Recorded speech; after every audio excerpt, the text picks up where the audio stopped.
So like delusional to the max, because to be quite honest, this book was very forgettable for me. I literally wish I could hug every single one of the characters in every single one of the books. We can move forward, we don't need to keep moving backward. Hello and welcome to my wrap up for the month of February. I can't believe we are already 2 months into the year. This is crazy. I read 7 books in the month of February and we are going to go through all of them and I'm going to tell you what I rated each and every one of them. I've got 45 minutes to film this because I have to go pick my sister up from the airport. I'm so excited because she's coming to Paris. She's gonna stay with me for a week and I literally cannot wait. I feel like I had an okay reading month in the month of February. I feel like it was just kind of meh. I think my attitude and like my mental state around what was going on in the month of February definitely affected my reading. I read less than I normally would have. We're just gonna start with book number 1, which happens to be Nocticadia by Keri.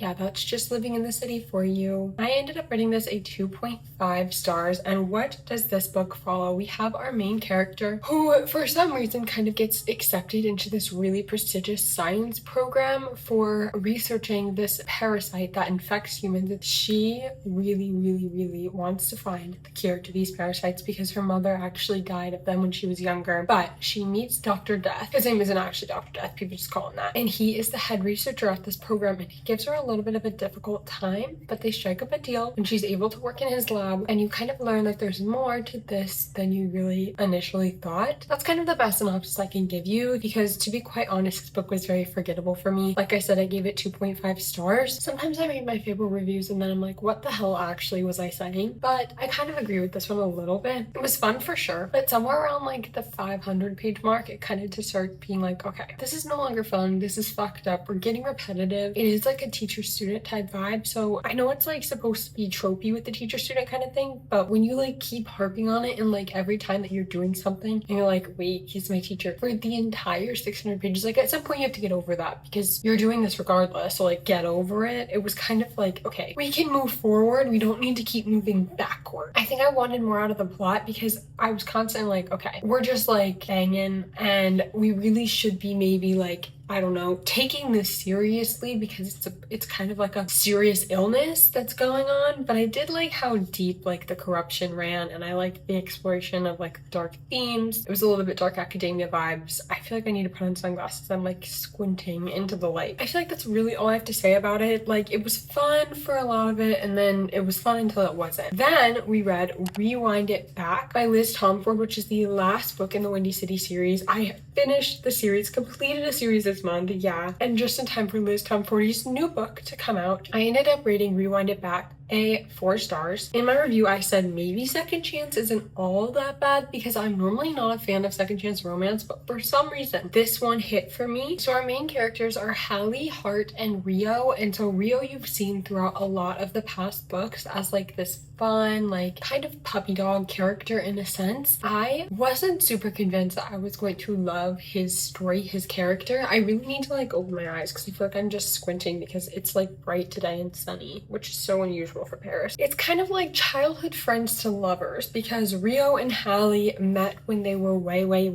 little. Something happened, as in most second chances, and then they haven't spoken in a certain number of years and then somehow they like reconnect. He hires her to redo his house and like to design it, which a whole nother aspect there, but it was actually so cute. And I think the reason why I liked this second chance is because the thing that happened in their relationship that made it all go wrong wasn't something that I was like, okay, this felt like you guys like low-key a lot. Okay, we're jumping all over the place here. Low-key a lot in second chance romances, I feel like the reason that they separated is because one person cheats on the other person. It's like, okay, I actually don't believe that you guys need to get back together because like hold your own, sis. Whichever person in the relationship like did it, hold your own. Like please do not, we don't need to be. And there's always like some reason like, oh, he was really drunk and he forgot. Okay, I don't care. That's inexcusable. This was not that reason. Like thank goodness. It was more like outside forces that kind of worked their way into their relationship and it really made sense and it felt like very real to the characters and deep and it wasn't just like, oh yeah, and I forgot I had to really like put something in here that went wrong so we're just gonna throw this. Like no, it was ingrained through the entire story. I don't think it was supposed to be a big plot twist, but I kind of started to pieced the things together, and I was like, wait, I see how this is really devastating and why you would break up and then why you would still have feelings for each other, and like this situation is very complex. So I really enjoyed how the ending kind of like shaped the entire book. I literally wish I could hug every single one of the characters in every single one of the books in this series, because honestly this series was so well done, and I really can't wait to read the next book that Liz Tomforde comes out with, which is already out, and I think I really want to read it soon. Very well written, very well executed, enjoyed, would recommend the series. Next book I read was actually my book club pick for the month of, actually there's no month. Me and my friends have a book club and we just like kind of sometimes read books, and this was the book that we chose back in December, I believe. I rated it 4 stars. Looking back on that, I might bump it down to 3. I'm just gonna read you my review. I lost the plot for a bit, but then I found it. I think this book has a lot of valid commentary on the romance genre and how it is utilized as almost a weapon to put down women. I can't point to anything specifically bad about it other than the intentional satire, as the author put in the author's note. Camp was a bit jarring at times, but again, this was intentional, so I don't know. I think it was just unlike any other romance book I've ever read, and again, it was intentional, so I think I liked it. I also learned that the ACOTAR similarities were also intentional through the author's note. I think the author's note pulled it all together for me in the end. Essentially what this book is about is we have our female main character who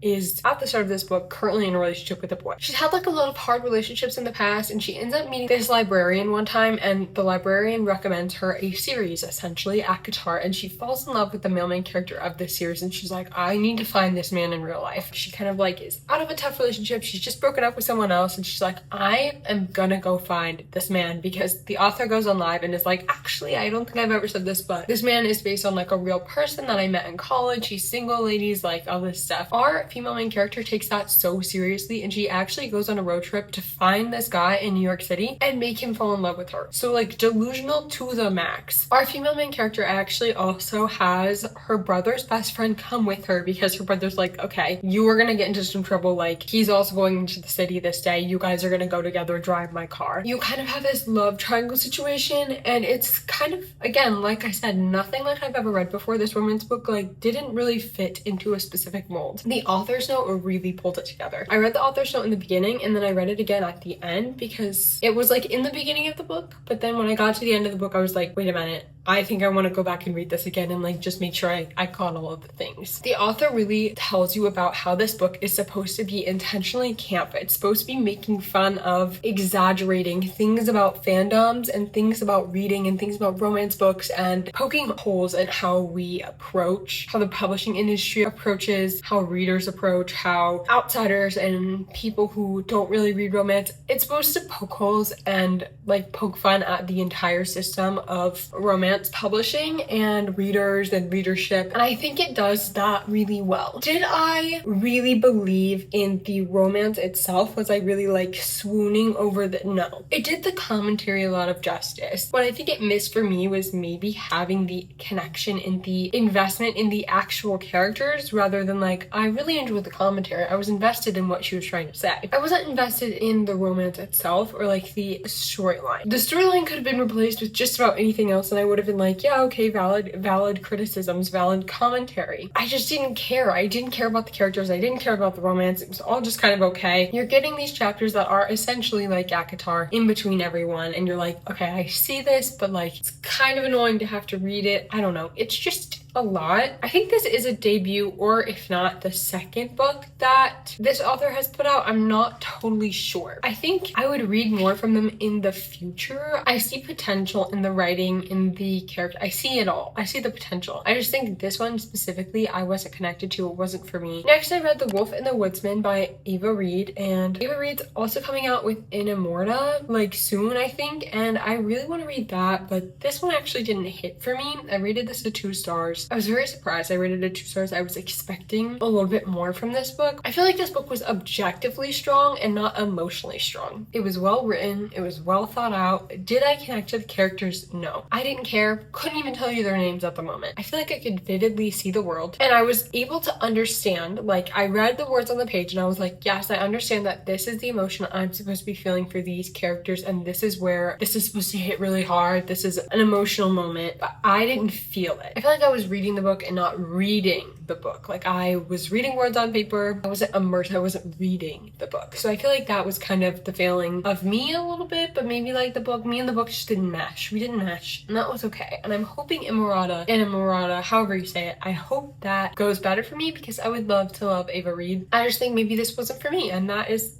okay. The next book I had was actually pretty strong. We had The Rose Bargain by Sasha Peyton Smith. This I rated 4 stars. This is like a Regency era fantasy book. So we have kind of like the Ton. They actually refer to it as the Ton, like the London Ton. All of these young eligible ladies are entering the marriage, I was gonna say marriage portal, like we're on the internet. They're entering the marriage market this season. Kind of like Bridgerton, imagine Bridgerton. They kind of do so at this queen's ball. Very fancy, everyone's dressed up, and the queen drops the news that she wants her son to marry, and it's going to be a competition. Everyone has to enter and compete to win the hand in marriage. A lot of people enter, and then she drops that if you do not succeed in this competition, you are not allowed to marry anyone else. You lose all your money, you lose all your wealth. There's a lot riding on this, and so various girls have various reasons to enter this competition. Our main girl enters this competition as well for her own types of reasons, and she has to seduce the prince. It is very like trials heavy, which I really enjoyed. I forgot how much I liked trials in a book when they're done like very well. I was expecting to hate this book because it is YA, but the themes in this book, the trials, are a lot darker than you would expect for YA, and I really enjoyed it. But I think this was probably upper YA, so I don't think like the content was out of place for the age group and for the genre. I just think it was more dark than I was expecting, which I really enjoyed. I think the vibes were up because of the location that I was in.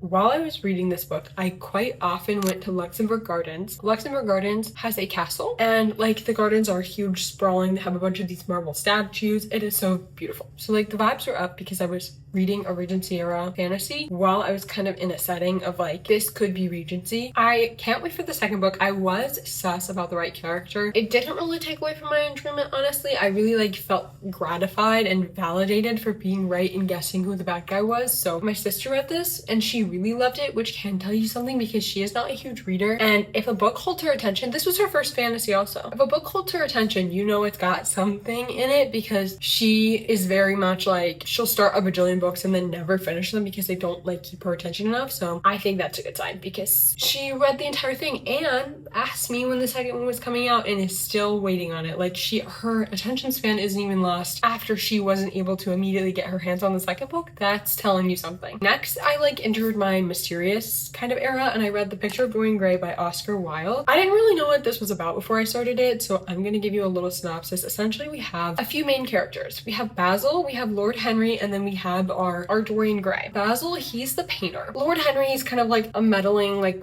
side character friend, and then Dorian Gray is the muse. So Basil meets Dorian Gray, infatuated with him instantly. He's like, Dorian, you're gonna sit for a painting for me. So Dorian sits and Basil is painting this portrait. Lord Henry is there. Lord Henry sees the portrait and he's like, oh my god, this is a masterpiece. And Dorian's kind of like unfazed. He's young. He really wants to be free. Lord Henry starts putting all of these bad ideas in his head where he's like, you know what you should do? Seek pleasure. Don't care about anyone else in the world. You don't need to care about anything. You're young. You're beautiful. Beauty is all that matters. All this stuff. And Dorian starts to really get into it. He's falling for it. He's like, okay, yeah, I'm just gonna go have like the time of my life. Come to find out, every time Dorian commits a sin, this portrait gets a little bit older, a little bit uglier. It's like essentially a portrait of Dorian's soul. Dorian had wished when the portrait was painted, he was like, I want to stay young and look like that forever. And then something happened, and now any bad thing he does is reflected in that portrait. Very creepy. It's like a kind of gothic horror. In the words of Brittney Broski, this book was gag, especially when you put it in the historical context of what was really happening in Oscar Wilde's life and in the time period. Oscar Wilde actually got arrested and exiled for being gay. Someone like double check, like don't take my word for it, but they charged him with essentially indecency, which means like you were a little bit fishy and you might have been gay, and so he was exiled, either exiled or killed. I giggled so many times. Crazy to say about a classic. The characters had so many layers. There was characters I loved and that sometimes I hated them, and then other characters I hated and that sometimes I loved. This book will be all I'm thinking about for quite a while, so I'm really happy with this. It got me into like the idea of reading a classic. I annotated the shit out of this book. I think next on the docket is Wuthering Heights, which is on my March TBR. Okay, we only have one more and then I really need to go pick up my sister because time is of the essence. Ended off the month really strong. I actually read A Dance of Lies by Brittney.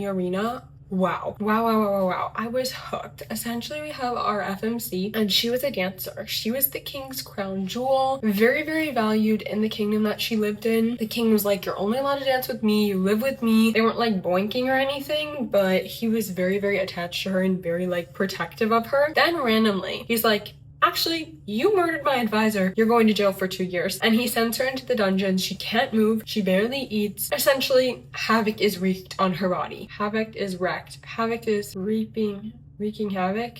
Wreaking havoc. Is that the saying? Then the king is like, oh, actually I need you now. There's a dance competition and you need to audition, win, get into this like little court thing, and then you're gonna spy for me. She kind of has this like chronic illness after being, you know, unable to move for 2 years, and the doctors are like, she's not gonna dance again. You are not getting your crown jewel back. Like, you have done a big one here. And he's like, no, actually she's still gonna do it. And so she's forced to dance again and audition to get this role that is very important to the king for spying purposes. Hashtag romantasy is so back. The beginning started off a little bit slow. Around the 50% mark, I was hooked. There was no going back. I was so in it. There were several plot twists, not just one at the end. So like, it kept me wanting more because I kept getting like new little pieces of the puzzle every once in a while. I was like, ooh, that's good. That's good. And then it kept happening until the really big plot twist at the end, and I was like, jaw on the floor. The romance was something I actually cared about. I was invested in who was getting picked, where it was going. I was very invested. It's a very slow burn, which I love. Absolutely need the second book. It's coming out this year. I don't know when. New romance, the author, and series unlock. Like, I will be continuing this as soon as possible. I'm so glad I read it. I am actually so glad I read it. Those are all the books that I read in the month of February. Yes, it is February. That is actually crazy. It's now like March 6th, so I'm quite late on this, but when am I not? You know, I really need to go pick up my sister from the airport, like really bad. Other than that, thank you so much for watching. Like, comment, subscribe, and if you'd like to see more book content from me, I will see you next Sunday, okay? Bye.